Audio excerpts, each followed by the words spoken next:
I think it has to be said that if we want clean transportation around the country, you have to be able to charge all these vehicles somehow, right? Well, it turns out that colleges and universities have thousands of acres of parking and available space. Now, by pulling them all together, we can create a network, which is what users want, both at the business level and at the consumer level. They want a transparent system where they can go and charge reliably, and that's what this project is all about. More electric vehicles on the road means quieter communities, cleaner air, and less reliance on fossil fuels. But space and budget constraints are slowing down the expansion of our EV charging infrastructure. What if we had the ideal testing ground to tackle those challenges head on? It turns out we do, right here in BC. At Simon Fraser University and other post-secondary campuses, a new model for mixed-use EV charging is taking shape. Thanks to support from the BC Net Zero Innovation Network's EV Charging Alliance Working Group, not only are real-world solutions being tested, but new revenue streams and scalable models are being uncovered to fast-track the EV transition. I'm Jeanette Jackson, CEO of Foresight Canada and your host of Cleantech Forward. Today, we'll meet the innovators rethinking how we charge electric vehicles and why shared charging infrastructure on university and college campuses might hold the key to scaling EV transportation across BC and beyond. That's all coming up in just a moment. Welcome to Cleantech Forward. This season, we're exploring the challenges, opportunities, and real-world solutions shaping the future of British Columbia's clean transportation. Join us as we talk to leaders and innovators working to accelerate BC's path to a net zero economy, one that benefits people, planet, and profits. From electric buses and tugboats to alternative fuels and shared infrastructure, buckle up for an electrifying ride into the future. Powered by Foresight Canada's BC Net Zero Innovation Network. At Foresight Canada, we help the world do more with less sustainably. The BC Net Zero Innovation Network is a first-of-its-kind ecosystem platform that accelerates the adoption of clean technologies throughout BC's top industries. Clean air, clean water, clean transportation. A net zero economy starts here. Today, I'm very excited. We've got Randy Zadra, who is our BC Net Zero Innovation Network Clean Transportation Advisor. I got all excited about this EV stuff about 15 years ago. I was at the MIT Media Lab at the time in Cambridge when we did a project called the Street Car. And it was one of the kind of forerunners of all the EV stuff. And I've also got with me David Agosti, who has been leading up parking and sustainable mobility services for Simon Fraser University. And I think for the listeners, what I'll add in there is, what that really means is I'm responsible for just about everything commuting related at all three of our campuses in Burnaby, Vancouver, and Surrey here in BC. Randy and David here are part of this working group model that started out as we need to make sure that we strategically convene decision makers who are really serious about innovation and sustainability. And we're seeing great momentum and success built from this working group model that Foresight facilitates and provides capacity for. Both of you seem very passionate about your work. I'd love to hear a little bit about your personal motivations for working in clean transportation. So from, let's say, from an economic perspective, the transportation sector, the automotive sector is massive. It's like one of the largest contributors to, GNP in Canada, talking about the macro level. So there's lots of opportunities to do lots of different things. As I said, my own personal experience has been from kind of, this is a cool thing, it's up and coming, and let's try and build something. That's what you do at MIT. So when we started discussing about charging, that was one of the cogs in the wheel, right? You can't just build electric vehicles. You have to have the charging infrastructure too to make it all work. And the interesting thing about this is that we still have a ways to go in Canada. And, Foresight had the vision to demonstrate that this is something that could be worked on. And, that's what we're doing. Yeah, so for me, I'd say, I prefer the term sustainable transportation over clean transportation. I'm at a university, we love our Venn diagrams. I like to say with sustainable transportation, there's an environmental component, which is your clean component. There's a financial component, which is pretty obvious, I would hope. And then there's a sociocultural component. And it's those sorts of different components of people commuting or driving or just engaging in transport for different reasons that really kind of interests me and really drives me in this area. Here at SFU, we often use the term personas, right? So what's the most sustainable form of transportation for someone who's coming here 9 to 5? What's the most sustainable form of transportation for a shift worker? What's the most sustainable form of transportation for a single parent who may have deadlines for childcare? And then there's just all the other after hours thing. I think later on I'll probably talk about how, a university is a city within a city. So what's the most sustainable way for someone who's coming to a university that has a hospital on campus? So it's all those different reasons for traveling and reasons for commuting, and how you can make each of those personas, each of those situations more sustainable and how they go about their daily lives. That's the part that drives me. That's what really interests me. With the EV Charging Alliance Working Group, Randy and David are exploring an innovative solution to address the challenges of our inadequate EV charging infrastructure. And since university and college campuses are like mini urban centers, they're the perfect testing ground. David, let's dig into a little bit about this, because I love how you talked about how a university is a city within a city, or a community within a city. And as of 2023, British Columbia has 25 publicly funded institutions. We've got universities, colleges, and other types of institutions, if you will. Why is mixed-use EV charging infrastructure such an opportunity for institutions like universities and colleges? We have dining on campus. We have transit on campus. So we can be that sort of micro level test bed, right? And so a municipality who might have multiple hospitals, multiple entertainment districts, multiple community centers can look to that university as we go ahead and we do these things. We bring on these forms of sustainable transportation and say, hey, okay, that was a test bed. That was, engaging that community.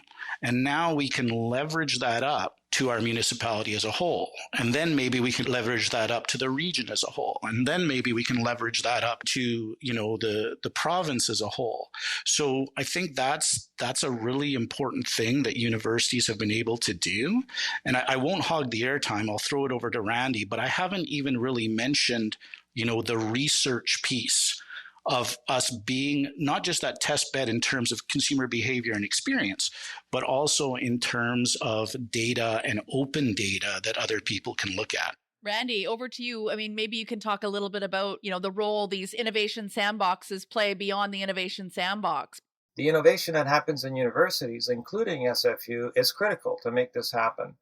And that's one of the reasons I got involved in this project, because I thought it wasn't an abstract thing. You had SFU who had already thought this out, and some other universities, and that's good. That's what we need. We need leadership from our institutions, and then what we did was pull all the other ones in and, created a roadmap as to where this project can go. And why this is important is because I think it has to be said that if we want clean transportation around the country, you have to be able to charge all these vehicles somehow, right? Well, it turns out that colleges and universities have thousands of acres of parking and available space. But historically, they've behaved individually on their own. Now, by pulling them all together, we can create a network, which is what users want, both at the business level and at the consumer level. They want a transparent system where they can go and charge reliably. And that's what this project is all about, is really leveraging the space, the know-how of universities, the ability to be flexible. So here is an opportunity to leverage these institutions around BC, show that it works, and potentially expand it across the country. And the visionaries that have been involved in the discussions really see this, and there's tremendous, support for it because, let's call a spade a spade. What are the challenges to doing all this? First of all, in order to accelerate this new form of transportation, you need to have reliable charging. And right now, that's not the case. There isn't enough.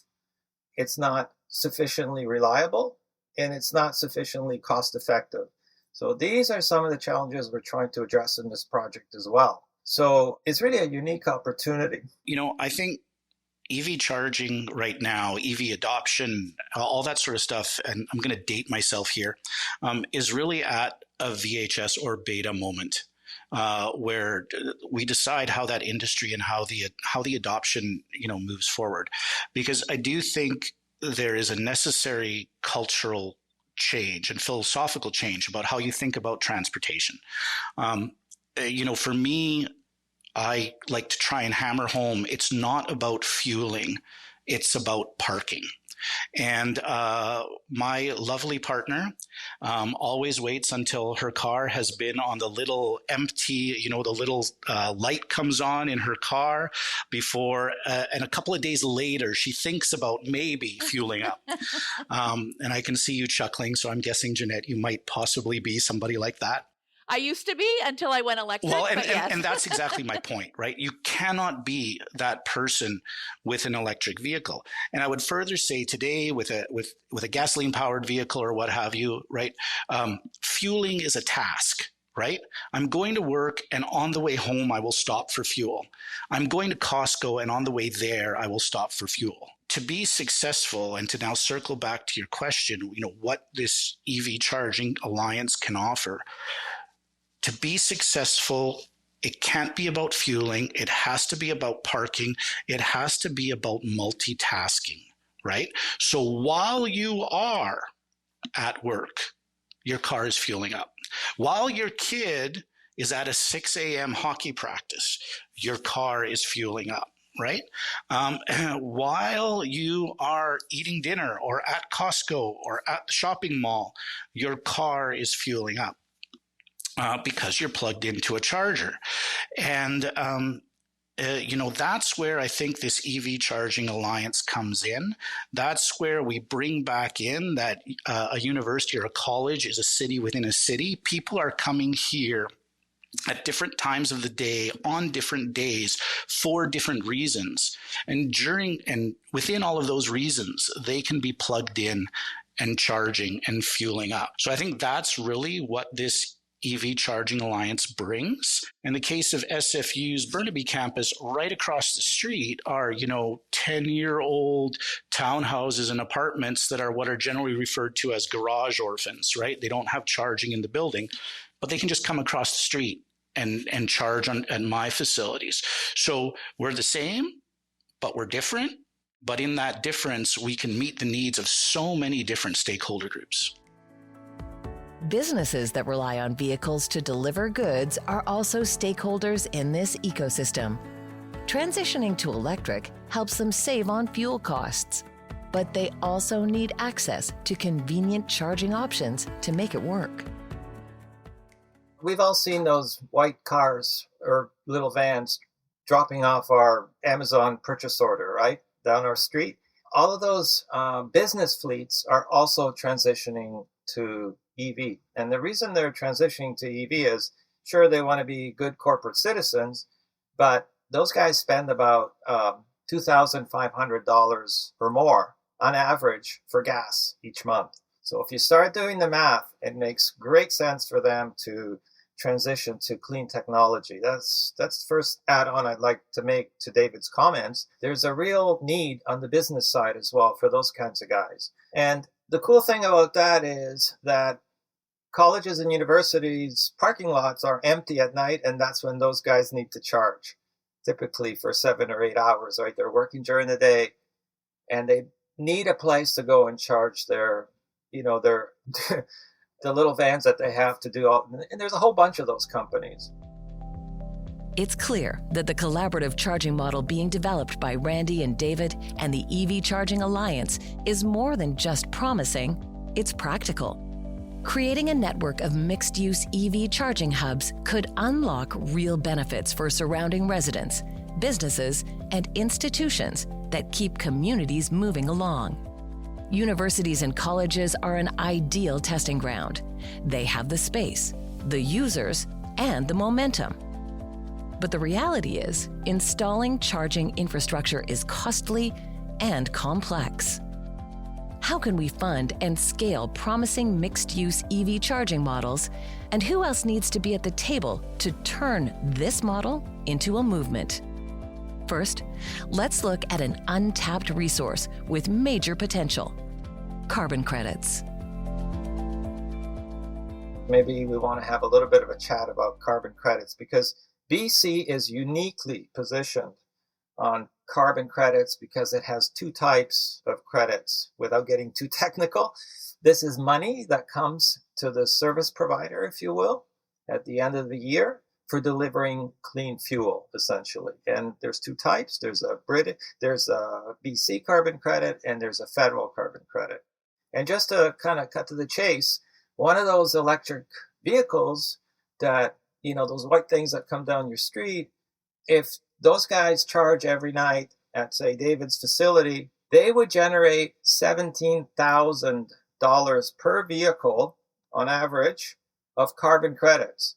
So this is also good business. It's not just about doing corporate social responsibility. It's also about good business. And that's the way it needs to work in order for the climate initiatives to go forward. Yeah.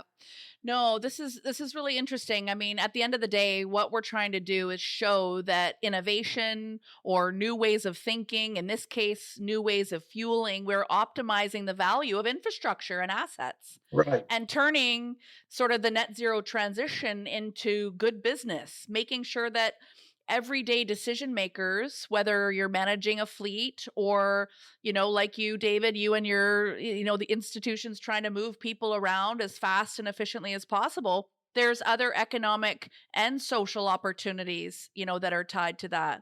So I think what we're trying to do is, we did some back of the envelope math, and the average car traveling the average distance charging at home needs about 8 hours of charging a week, right? So far, SFU's test environment, we're charging vehicles, meaning flowing electrons, 10 hours per day, right? So what's that, like a factor of 9, something like that? And I think that's where this EV Charging Alliance can really prove its benefit to the universities and to the community as a whole, right? It's that efficient use of the infrastructure. So to Randy's comment about, say, carbon credits, if you don't know what they are, it's the BC LCFS, Low Carbon Fuel Standard. You can go ahead and Google that. SFU has shared some of our data in an open source way. I believe it's through IEEE, but again, just Google SFU public EV charging data set. You can find it and look it up. But the more energy we flow through those chargers, the more carbon credits we can capture, the more we can flip that money in to installing more infrastructure. The question probably on everyone's mind: what exactly is a carbon credit? How do they work? And how might a university or business that's generating clean energy take advantage of them?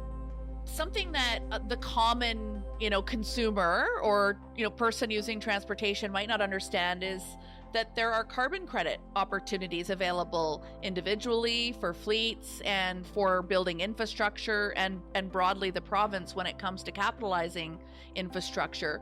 Why don't you walk us through simply, if you were talking to someone off the street, what would you say about carbon credits and how they can potentially help alleviate those financial burdens?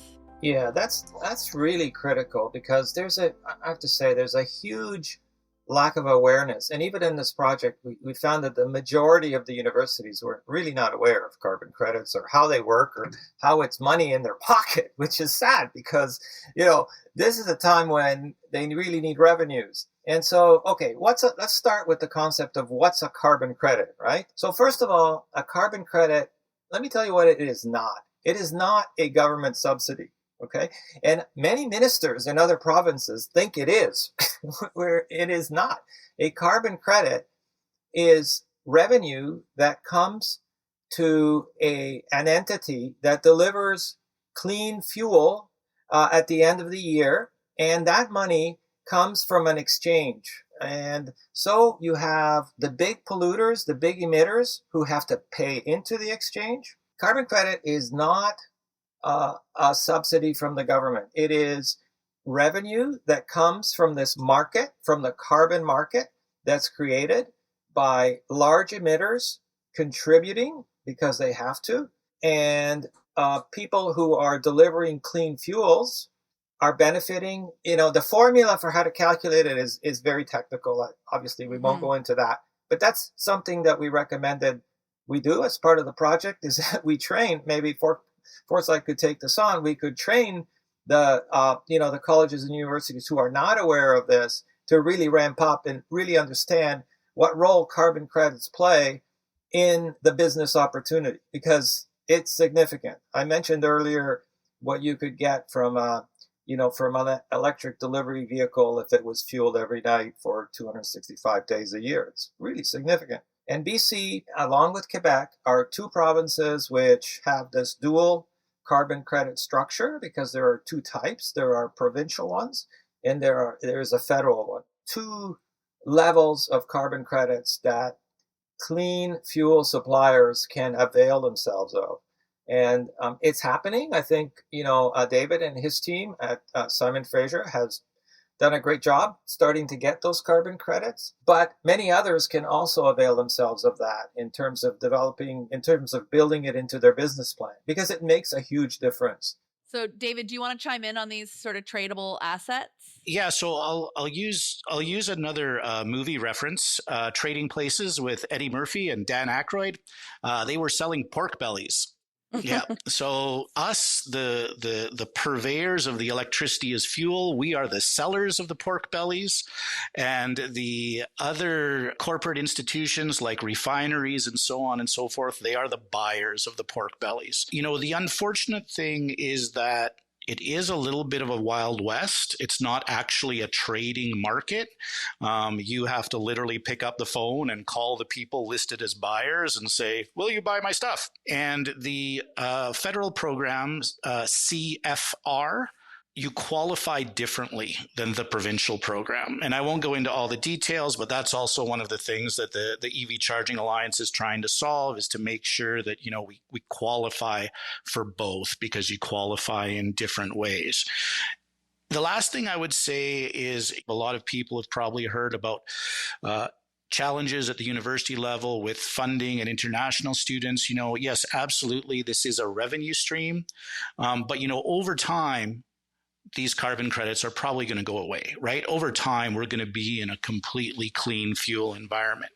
So certainly from our perspective, the idea is to use these funds to reinvest. If we have 50 EV chargers on campus, we're going to collect that revenue and go to 100 and go to 150 and go to 200 and so on and so forth. So that's our grand master plan, is one of reinvestment. Carbon credits offer a clear financial incentive for expanding EV charging infrastructure on campus. And if those funds are reinvested in future charging facilities, even better. But carbon credits are just one piece of the puzzle. For the impact of this to scale, industry and government need to be a part of the solution. The good news, here in BC, momentum is building. With leaders like Randy and David at the table, the path to an electrified, more connected transportation system is becoming clearer and more achievable every day. We've talked a lot about BC as an ideal environment to take this sector to the next level. We've got policy, we've got Clean BC kind of commitments politically. We've got some funding that's, seeded some pilots and things like that. What we also know is that in British Columbia, we are one of the provinces that is influenced heavily by the two energy companies. We've got BC Hydro and Fortis, obviously, both of whom play a pretty significant role, but are also at the table for this project. So would love to hear from both of you, what role does BC Hydro play in enabling or expanding shared use EV charging infrastructure, and how is this project going to inform or excite some of their opportunities there? First of all, companies like BC Hydro, as you said, Jeanette, have been very supportive. They've funded this project, among other things. And I think there's a recognition in the company that they need to leverage partners to get to where they want to be. And that's a good vision to have, because not all utilities behave that way. I think in the case of BC Hydro, there's a real understanding that you can leverage other assets in the province. And that's what they're doing. And they're helping us to do that, even though they themselves are rolling out some charging infrastructure.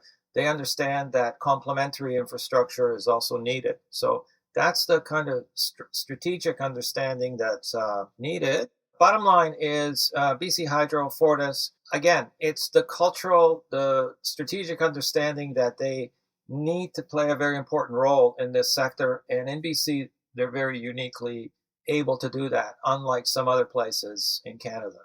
So I would say they're very strategic partners and assets in all of this. That's great. Yeah, we've noticed over the last couple of years with some of the new leadership and board members at BC Hydro, the opportunity to engage on innovation and new strategies for distributed energy infrastructure has really opened up. And I'm excited that this project ties to that philosophy and that culture development. Yeah, I've worked with some other very large utilities in other provinces, and it's a different kind of culture. And part of that is because of government policy, right? That it all starts with the policy that's outlined. Take Ontario, for instance. It's very clear that it's a little bit different there. So, the utilities behave differently. But as I said earlier, BC is very ideally positioned. Everybody's kind of marching in the same direction. So it's great to see. I love that. So, one of the things that we assess when we're working on programs is what problem are we solving? What are some of the barriers that you are working to overcome or are still to be overcome through this working group, and maybe some of your other initiatives that support this working group? Yeah, so that they're very similar problems that we have elsewhere when it comes to innovation, I believe. The first one being that in Canada, generally speaking, we're risk averse when it comes to doing something innovative, right? So how we mitigate that is by demonstrating that it's not as high as a risk as you think. And that's what this project is about. By working together, we can mitigate risk for the CFOs who will eventually have to take decisions on putting money on this project in each and every institution, okay? That's the number one thing. We need to demonstrate that we've thought this out, that it's not as risky as it could be. And the second thing is really creating a national market, creating a provincial market, creating a national market for this kind of thing. We've got to break down these barriers. We've got to get people working together to create a more scalable service at a lower cost. We want to really demonstrate that we can get rid of resistance to change, right? By showing that these projects can be a good business for the players involved, and that by working together, you can do more. You can do it more efficiently. You can do it better for the consumer and for the business side. I think this is where, foresight plays a critical role, because that's a huge missing piece right now. With the right coordination and collaboration catalyzed by these kinds of projects, we could move toward a true made-in-Canada solution that benefits local businesses and communities alike. Let me give you an example, okay? So this project is going to entail purchasing a lot of technology, software technology, hardware, chargers, okay? We have all that stuff in Canada. It's all disjointed. It's all over the place. And we can actually pull together, the kind of stuff that's being talked about in the news these days and build something that not only offers a service, but accelerates Canadian technology, and including software and hardware. All of these things that we need here are available in Canada. Not necessarily the case right now in terms of how it's being deployed, but we could pull all of that together and really build something that has economic, let's say, it becomes an economic engine for those suppliers as well. Because I mean, we're talking about $10 to $20 million just in BC here. These are not small projects, right?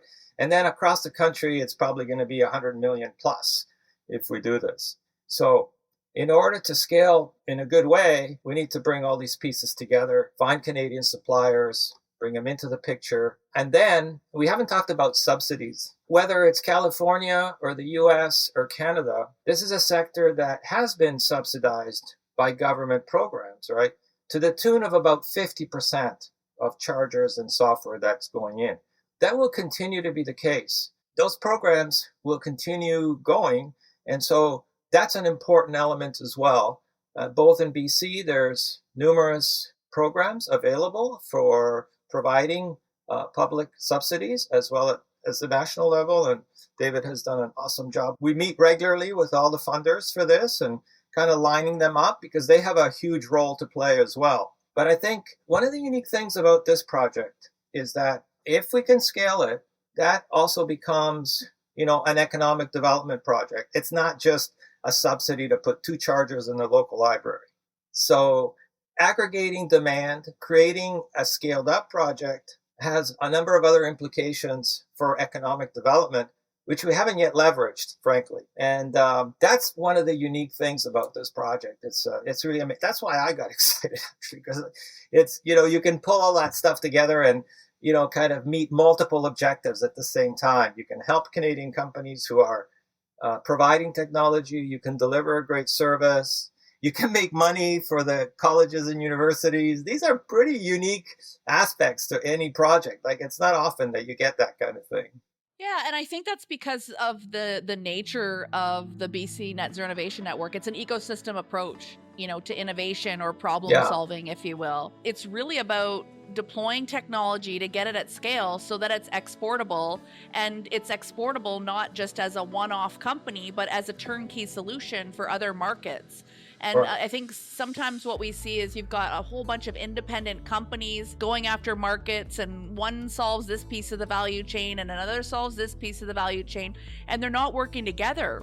Whereas projects like this give us the ability to consolidate all of that knowledge, that technology, into concrete packages that we can then market, to other places who are going to need this infrastructure once the models are proven. And by the way, it's extremely hard to export when you haven't done something at home.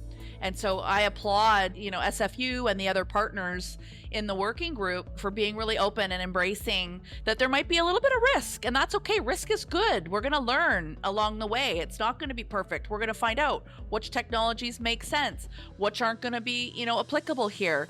Do we need to create something new out of some of the gaps in the value chain for this entire project? So all these things, like you said, they're exciting. They're ambitious, but they make business sense while supporting our climate transition as well.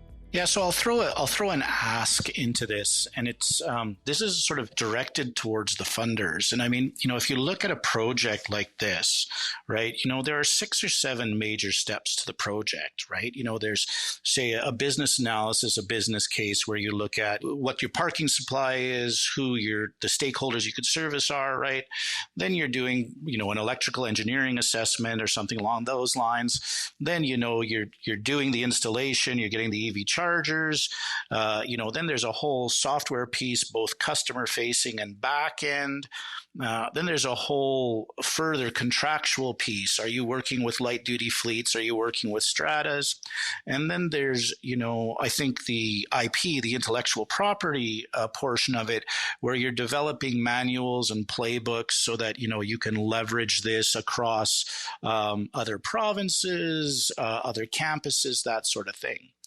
Right now, there's no funder that will allocate money to all of those 6 or 7 steps in the process. So we have to go to funder A for, say, the business case piece, funder B for say, the hardware piece, funder C.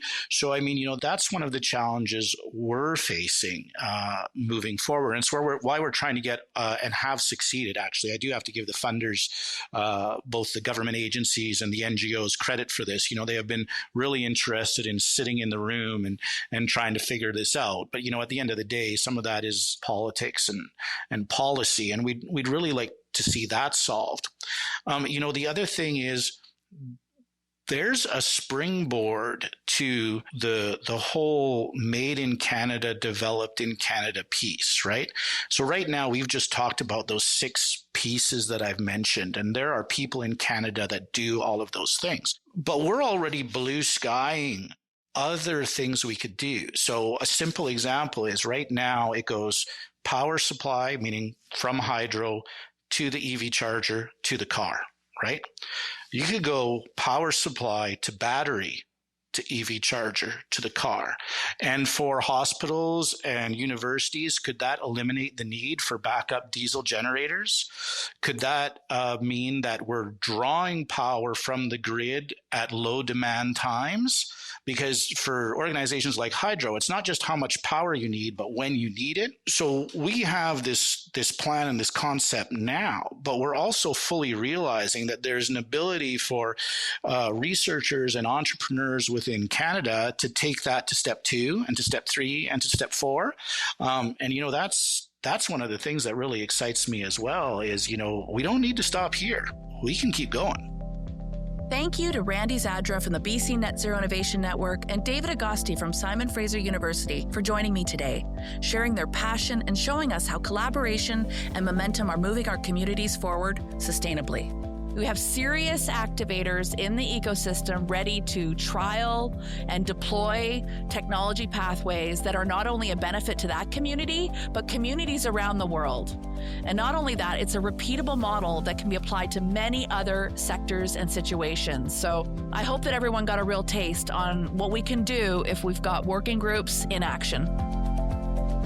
If I were to leave our listeners with a final aha moment for this episode, especially if you're someone with influence, funding, or passion to advance clean transportation, it's this. The technology exists, the models are working. Now it's about bringing the right collaborators to the table. When we connect innovators like Randy and David with the resources and support they need, when businesses, government, and community work together, we adopt real solutions and accelerate tangible impact. That's how we build a cleaner, more sustainable, and connected future for our children and for generations to come. Not someday, but right here, right now. Next time on Cleantech Forward. What if garbage trucks moved in silence? I'm walking here! What if buses didn't just transport passengers, but powered the grid? Join me as we explore the future of electrified municipal fleets and the BC innovators making it possible.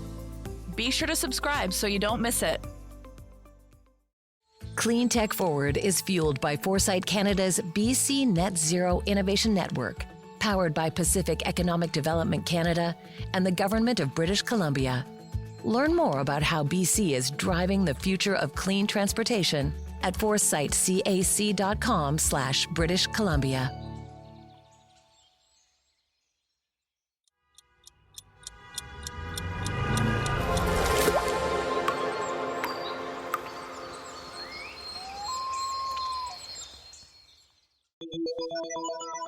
Cleantech Forward is an Everything Podcasts production, hosted by Jeanette Jackson and narrated by me, Tamara Stanners. Showrunner and writer, Jessica Graychick. Sound engineer, Jordan Wong. Executive producer, Jennifer Smith.